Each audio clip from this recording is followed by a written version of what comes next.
नमस्कार दोस्तों, DD red के एक और रिएक्शन वीडियो में आप सभी का स्वागत है। मैं हूं आलोक। तो आज जो वीडियो लेकर आए हूं वो वीडियो है कैटालिस्ट रिकॉर्ड्स का और इसका टाइटल है is India's ISRO the most successful space agency after NASA.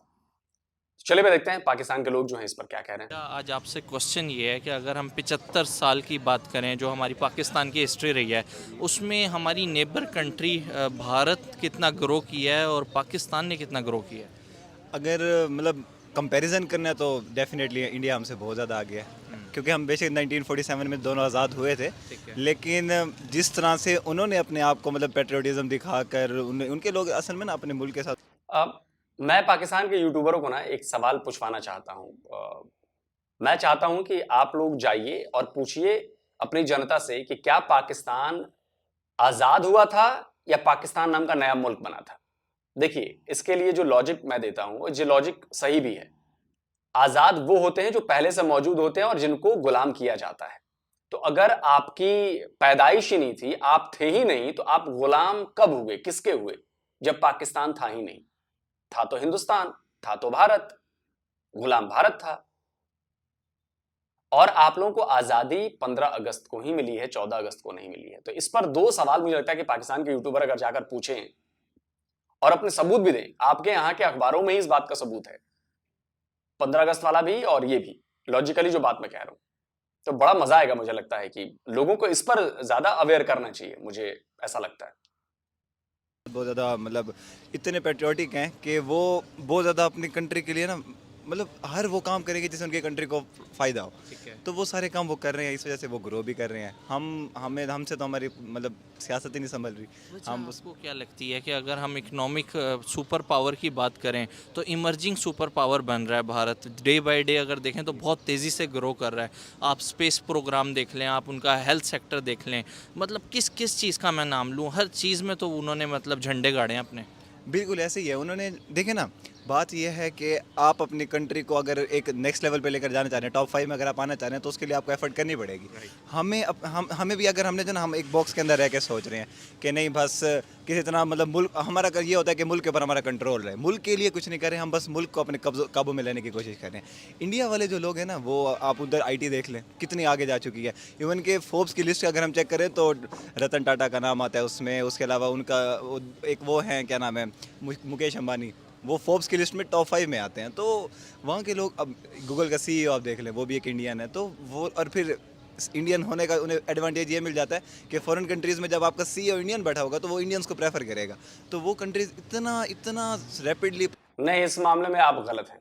Indians को प्रेफर नहीं करेंगे। जब इस लेवल पे बंदा पहुंच जाता है ना, तो वो वहां पे नहीं देखा जाता कि वो इंडियन है। हाँ, इंडिया के लिए काम कर सकते हैं, वो इंडिया के ओवरऑल डेवलपमेंट के लिए काम कर सकते हैं, वो इंडिया के लिए नया प्रोडक्ट लेकर आ सकते हैं। लेकिन जब लोगों को रखने की बारी आएगी ना, तो बिल्कुल विशुद्ध रूप से काबिलियत पर होगी। अगर आप उस काबिल हैं, तो आप इंडियन हो या कोई भी हो, तभी आप रखे जाएंगे। ऐसा नहीं हो सकता कि सुंदर पिचाई कहें कि नहीं ये काबिलियत तो नहीं है लेकिन इंडियन इसको रख लो। भाई, इससे तो अपना नुकसान करेंगे ना, अपनी कंपनी। काम तो करना पड़ेगा ना, आपको काम करके देना पड़ेगा। तो आप अगर मीडियोकर लोगों को रखोगे, काबिल लोगों को नहीं रखोगे, इंडियन होने के नाते रख लोगे, तो आप बेसिकली अपने ही पैरों को कुल्हाड़ी पे मार रहे हो। तो उस लेवल पे ऐसा नहीं किया जाता कि इंडियन है तो चल रख लो। नहीं, उसमें काबिलियत होगी, चाहे इंडिया का हो, चाहे बांग्लादेश का हो, चाहे नेपाल का हो, कहीं का हो, काबिलियत अगर उसमें है तो उसको रखा जाएगा। तो लीडरशिप, जो जो टॉप लीडरशिप होती है ना, वो यही करती है। आप लोगों के दिमाग में अभी भी उस लेवल पे आप लोग पहुंच नहीं पाए हो ना, जहां पे आप ये लोग बातें सोच सकते हो। आप उस लेवल पे नहीं। प्रोग्रेस कर रहे हैं कि हम उनका मुकाबला तो मुझे तो नहीं लगता कि कर सकेंगे आप इजीली। अगर स्पेस प्रोग्राम भी देखें तो क्या इसरो में उन्होंने रिसेंटली अगर आप इसरो का देखें पता है? जी, मुझे इसरो का पता है। मैंने मूवी देखी थी अक्षय कुमार की, मिशन, वो जो मिशन मंगल है, वो देखी हुई है। और स्पार्को का पता है आपको? स्पार्को का नहीं है पता। देखें, ये हाल है कि जो पाकिस्तानी इदारा है उसका नहीं पता, स्पार्को पाकिस्तान का है। और इसरो का आपको पता है? इसरो का क्या बताया, क्या थोड़ा बताना चाहेंगे? तो बड़ा वैसे इंटरेस्टिंग है। इसरो के बारे में भाई मुझे बस यही पता है कि उनका एक स्पेस प्रोग्राम था। उन्होंने रिसेंटली एक अपनी न्यू टेक्निक इन्वॉल्व करके मार्स के ऊपर वो गए, चाइना से भी पहले। अभी चाइना का जा रहा था, लेकिन बाद चाइना का फ्लॉप हो गया था। तो फिर इंडिया को मौका मिला तो उन्होंने इंडिया जाके दिखाया वहाँ पर, और वो भी बहुत कम वेजेस के साथ।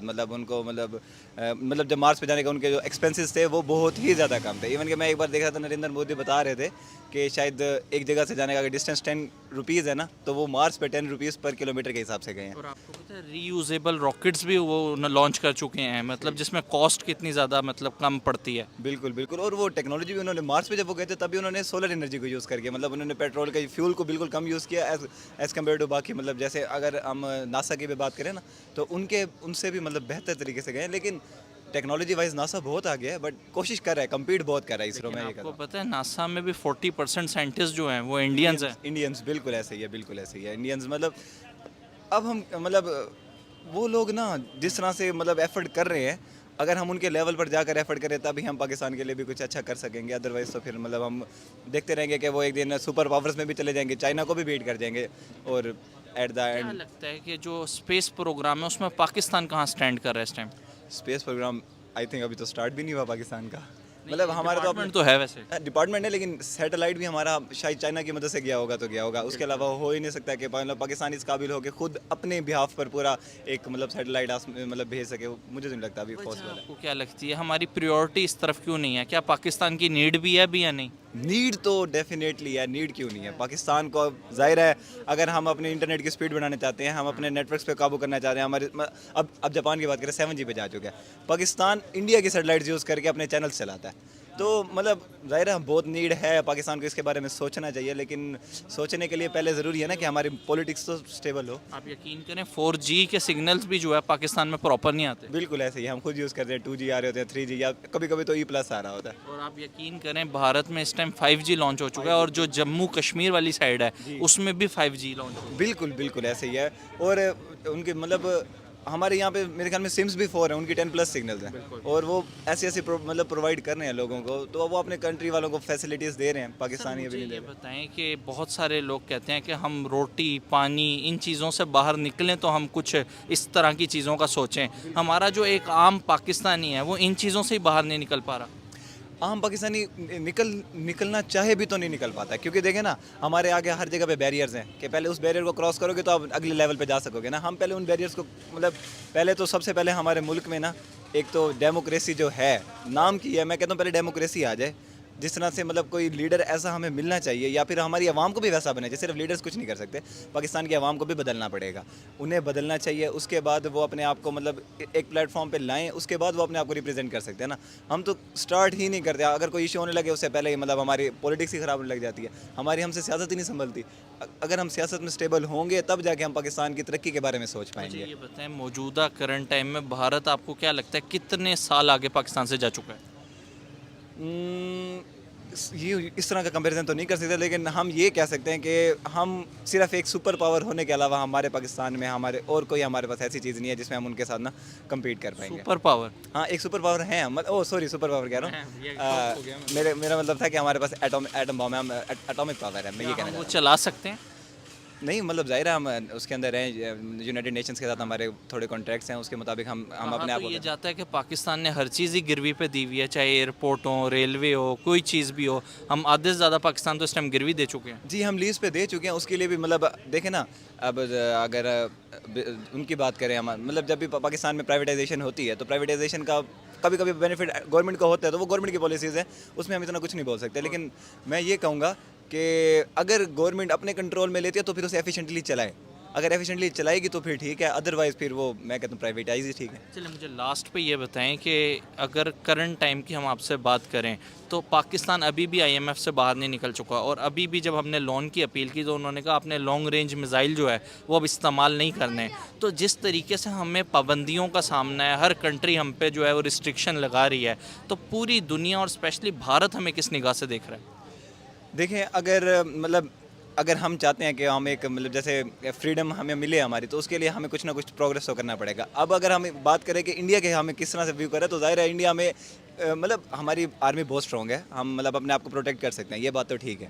लेकिन अगर हमारे उन प्रोटेक्शंस वाले जो हमारे इंस्ट्रूमेंट्स या हमारे जो वेपन्स है, अगर हम उन पे हमें पाबंदी होगी तो फिर जाहिर है फिर हम अपने आप को प्रोटेक्ट भी नहीं कर पाएंगे। अब लॉन्ग रेंज मिसाइल्स पर अगर उन्होंने लगा दिया तो कुछ दिन बाद अगर हमारा कर्जा और बढ़ा तो फिर वो किसी और चीज़ पर भी लगा देंगे, तो करते करते हमारा डिफेंस भी ऐसे ऐसा वीक होने लग जाएगा। आपको लगता है जिस तरह ब्राज़ील जो है वो सपोर्ट ले रहा है भारत से स्पेस प्रोग्राम के अंदर, यूरोपियन बहुत सारी कंट्रीज़ ले रही हैं और भारत उन्हें सपोर्ट कर भी रहा है, क्या पाकिस्तान को भी सपोर्ट लेनी चाहिए भारत से? भारत से देखें, अगर हम अपनी मतलब हम कहते हैं ना कि वो हमारे एनिमीज़ हैं, अगर इस कॉन्सेप्ट को हम छोड़ कर चलें तो अगर प्रोग्रेस करना चाहते हैं तो ठीक है, लेकिन जाहिर है लेकिन हर जगह पे एक पॉलिटिकल इशू तो क्रिएट हो जाता है ना। क्या इस कॉन्सेप्ट को लेके चलने में हम तरक्की कर सकते हैं? नहीं, अगर देखें ना मैं यूँ कहूँगा कि हम अगर ये सोच अपने अंदर से निकाल दें कि वो हमारे एनिमीज़ हैं और हम मतलब हमारी हर बात आके आज़ाद कश्मीर पे रुक जाती है या सॉरी कश्मीर पे रुक जाती है, तो अगर हम अपने आप को मतलब ये सोचें कि यार ठीक है जो पाकिस्तान है हमें उससे अपग्रेड करना है, ना कि हमें पाकिस्तान की सरहदों को मज़ीद इंक्रीज़ करना है, उनको प्रोटेक्ट करना है, बिल्कुल ठीक है, लेकिन साथ ही साथ हमें जो है ना पाकिस्तान की वेलफेयर के लिए बहुत सोचना है। तो अगर हमें वो एड देते हैं, वो भी विलिंग हों और हमारे पास भी इतनी मतलब ज़ाहिर है पाकिस्तान की नीड तो है लेकिन रिसोर्सेज भी हैं, होनी चाहिए, तो फिर उन्हें लेनी चाहिए, आपको इंडिया पता से है, लेनी अगर चाहिए। ऑफिशियल पॉइंट ऑफ व्यू से देखा जाए, ऑफिशियल लेवल पे देखा जाए तो डिक्लेयर्ड एनिमी है भारत जो है वो पाकिस्तान का। इसी तरह भारत ने भी पाकिस्तान को जो है वो डिक्लेयर्ड एनिमी डिक्लेयर किया हुआ है। क्या वजह है कि वो लोग तरक्की कर गए और हम पीछे रह गए? तरक्की वो इस वजह से करेंगे ना, वो पैट्रियट है, मैंने आपको वेरी स्टार्ट क्या में ये हम बताया। नहीं है? हम पैट्रियट हैं लेकिन हमारे जो हम हैं। हम नहीं, मैं हमारी पब्लिक की बात कर रहा हूँ, हम पैट्रियट्स हैं, हमें पाकिस्तान से प्यार है, मानते हैं हम ये, मतलब शायद अगर हमें मतलब जब भी अब 1965 की वार देख लें या और भी कोई मतलब 1971 की देख लें। 1971 की देख लें, सब में जब भी सेक्रीफाइस का मौका आता है तो पाकिस्तानी बढ़ चढ़ के सेक्रीफाइस करते हैं, जो मर्जी हो जाए, तो इससे हमारा पेट्रियोटिज्म शो होता है। लेकिन पेट्रियो हाँ, बड़ी संख्या में, ये बात सही है। जहाँ पे सरेंडर करने का भी मसला होता है, बड़ी संख्या में सरेंडर कर देते हैं आप लोग। 71 में ही हुआ था ना, 93,000 सरेंडर, जनरल AK नियाजी, भूल गए आप लोग।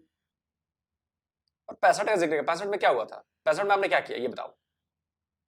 कश्मीर के लिए लड़ाई लड़ी थी, कश्मीर मिल गया था आपको 1 इंच भी, जितना है आपके पास उससे ज्यादा हो गया था? कोई सवाल का जवाब दे दे जी। बम बांध के लोग टैंकों के नीचे लेट गए थे। अबे इसको बहादुरी नहीं कहते।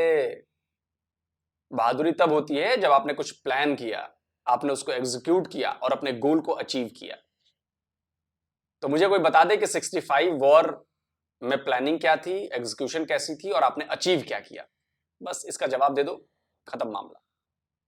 पेट्रियोटिज्म सिर्फ ये नहीं है, पेट्रियोटिज्म ये भी डिमांड करता है कि आप अपने आप को ना इवॉल्व तो होना पड़ेगा ना, इवॉल्व अगर होगे तभी आप एक जगह पे सर्वाइव कर सकते हो, अगर आप इवॉल्व नहीं होगे तो आप सर्वाइव नहीं कर पाओगे। तो वो इन पॉलिसीज़ को ऑप्ट करते हैं इंडियंस। हम अगर बात करें पाकिस्तानीज़ की, तो हमारे मैंने वही बताया कि हम अगर कोई एक कदम निकालने भी लगेंगे ना तो हमारे आगे एक बैरियर आ जाता है कि यार हमारी कंट्री स्टेबल नहीं है। 71 में बांग्लादेश हमसे अलग हुआ था। आज बांग्लादेश से हम मदद मांग रहे हैं। 80 अरब डॉलर के असासे हैं उनके। हम 1% पाकिस्तान के मतलब उनका 1% पाकिस्तान के 2 रुपये। कैसा लगता है कि हम कहते थे ये चीज़ टके की भी नहीं है, आज टका हमसे आगे। टका हमसे आगे चला गया, जाहिर है अफसोस होता है, लेकिन बस यही कर सकते हैं कि एक तो मतलब हम मतलब जो हम यंग जनरेशन है ये हमारे ही हाथ में है कि हम खुद को मतलब इस कंट्री के लिए कुछ कर पाएँ, इसके लिए हमें सोचना चाहिए, हमें अपनी एफर्ट्स को बदलना चाहिए। लाइक हमें उन लोगों को फॉलो नहीं करना चाहिए जिस तरह से वो इस पाकिस्तान को लेकर चल रहे हैं, हमें सोचना चाहिए इसके बारे में। हम ही यहाँ ज़ाहिर है जो पाकिस्तान को उठाएंगे, तो पाकिस्तान को उठाने के लिए हमें एक नेक्स्ट लेवल पे एफर्ट करनी पड़ेगी। एक जनरेशन तो जाएगी, एक जनरेशन सर्व होगी, उसके बाद नेक्स्ट जनरेशन को फ़ायदा होगा। क्या ट्रेड कर लेनी चाहिए भारत के साथ? भारत के साथ ट्रेड तो मतलब पहले भी होती थी, दरमियान में इन्होंने रोक दी कुछ इश्यूज़ की वजह से। सबसे बड़ा मसला कश्मीरी होता है हर बार, लेकिन अगर ज़ाहिर है तब पाकिस्तान में मतलब चीज़ों के प्राइसेस भी बहुत लो होती थी। जब हम इंडिया से ट्रेड करते थे सस्ती चीज़ें आ जाती थी पाकिस्तान में, हम उन्हें सेल कर लेते थे, लेकिन जब से रुकी है फिर इन्फ्लेशन भी पाकिस्तान में बहुत ज़्यादा हो गई है। तो मेडिसिन देख लें आप सब्जियां देख लें, वेजिटेबल्स का तो जाहिर है हमारे ड्रैप ने आज तक एक भी चीज़ रजिस्टर नहीं करवाई। मतलब हम अपनी हमारे मतलब सारी रिसोर्सेज हैं पाकिस्तान के अंदर, हम चाहें तो अपनी मेडिसिन बना सकते हैं, लेकिन हमारे पास कोई चीज़ रजिस्टर नहीं है। अगर रजिस्टर होगी तभी हम अपनी फार्मास्यूटिकल इंडस्ट्री को बढ़ा सकते हैं ना।